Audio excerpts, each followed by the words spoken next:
이번 화에서는 한바다가 고래를 지켜주는 넓은 바다가 아니라 그저 넓은 수족관일 뿐임을 각인시켜준 화였는데요. 바다는 모든 고래의 비밀을 지켜주고 고래들 역시 서로의 비밀을 품어주지만 한선영은 그 반대였습니다.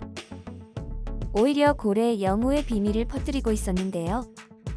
오직 자신의 사적인 목적을 위해 태수미를 무너뜨리기 위해 영우가 태수미의 혼외자라는 사실을 밝힐 준비를 하는 한선영.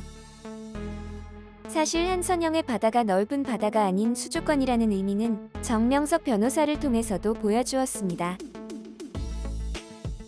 인스턴트로 급하게 끼니를 때우던 정명석을 보고도 무심하게 지나쳤던 한선영과 제주도에서 한바다주와 칼보 사장이 직접 만든 요리를 먹으면서 훨씬 행복해 보였던 정명석. 털보 사장과 동그라미가 제주도에 와야만 했던 이유가 이런 대비감을 보여주기 위해서였기도 한 것 같아요. 한선영은 정명석을 정말 오랜 시간 봐왔음에도 정명석이 아픈 걸 알아채지 못했습니다. 그런 한선영과 정명석이 어쩌면 가장 듣고 싶어 했던 당신이 했던 일은 보람있는 시간들이었다 라는 말을 해준 영우. 특히 저는 마지막으로 서울에 올라가기 전 한바다주와 고기국수를 먹을 땐 정명석이 한 명 한 명 얼굴을 보는 모습이 기억에 남았는데요. 서울에 올라가서 수술을 받은 뒤 완치하게 될 정명석은 이 한바다라는 바다에 탈을 쓴 수족관을 탈출할지도 모르겠다는 생각이 들어요. 우연히 제주도에 오게 된 한바다주였는데 이렇게 제주도는 한바다주 모두에게 많은 변화 그리고 키포인트가 됐던 장소가 되었는데요.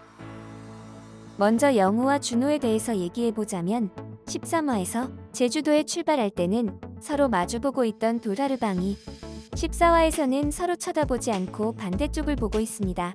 이는 준호와 영우를 의미하고 있는 듯 보이는데요.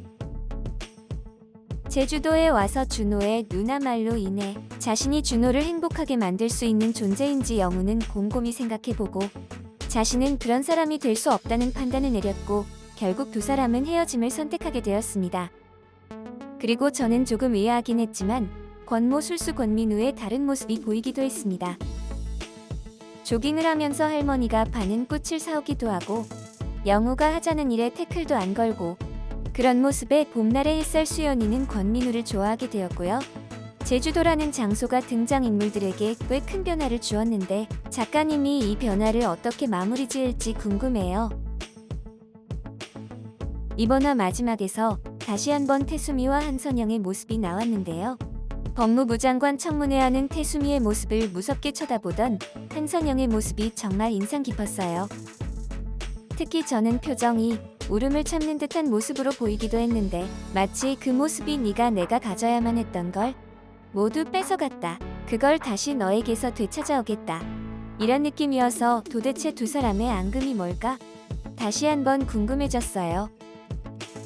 특히 태수미의 논란이 나올 때 여러 논란에서는 그저 그런 표정이다가 태수미의 남편이 회장으로 있는 강촌그룹과의 유착관계에서는 더욱 집중하는 표정이 보였는데 그 부분과 관련이 있는 것과 싶기도 했습니다.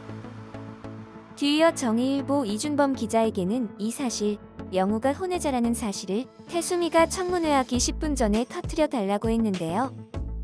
태수미를 향한 증오가 보이는 장면이었어요. 태수미의 논란에서는 태수미의 남편에 대한 것과 더불어 유독 원정 출산이 강조된 느낌이었는데요. 이 원정 출산에 무언가가 있는 것 같습니다. 태수미는 영우를 임신했을 당시 갑자기 외국으로 유학 간다는 말과 함께 학교에서 자취를 감췄습니다. 따라서 이 원정 출산 역시 무언가를 감추기 위해 자취를 감춘 게 아닐까 싶은데요. 임신을 한 사실을 숨길 게 아니라면 자취를 감출 필요가 없습니다. 하지만 태수미는 강천그룹의 회장의 아이를 임신한 사실을 숨길 필요가 없죠. 따라서 사실은 임신한 사실이 없다는 것을 숨긴 듯 보이는데요. 지금까지 태수미의 아이에 대한 언급은 2화 초반에 나온 게 전부였는데요. 아들의 꿈이 뭐냐는 기자의 질문에 글쎄요. 꿈을 찾아가는 중인 것 같다. 엄마의 눈으로 볼 땐 컴퓨터만 하고 있는 것 같아 답답하다. 라고 말했습니다. 그리고 자신의 아버지가 태산을 창립한 게 무척 자랑스럽고 자신 역시 그 법조인의 길을 가게 된 걸 다행이라고 생각하지만 아들에게까지 그 길을 강요할 생각은 없다고 했는데요. 이는 아들에게는 태산을 물려줄 마음이 없다 라는 뜻으로 해석되기도 합니다. 자신의 아이가 아니기 때문이죠. 따라서 한선영으로 인해 밝혀지게 되는 건 태수미의 아이는 오직 영우 하나뿐이며 강천그룹 회장 사이에 있는 아들은 태수미의 친자식이 아니라는 게 밝혀지게 되지 않을까 싶습니다. 다음 화에는 오랜만에 장승준이 등장하는데요. 예고편에서부터 벌써 영우를 엄청 괴롭히는 게 보이던데 영우가 이걸 잘 헤쳐나갈 수 있을지 걱정입니다. 하지만 오히려 영우니까 큰 걱정은 하지 않으려고 합니다. 저는 15화 리뷰에서 찾아뵐게요. 감사합니다.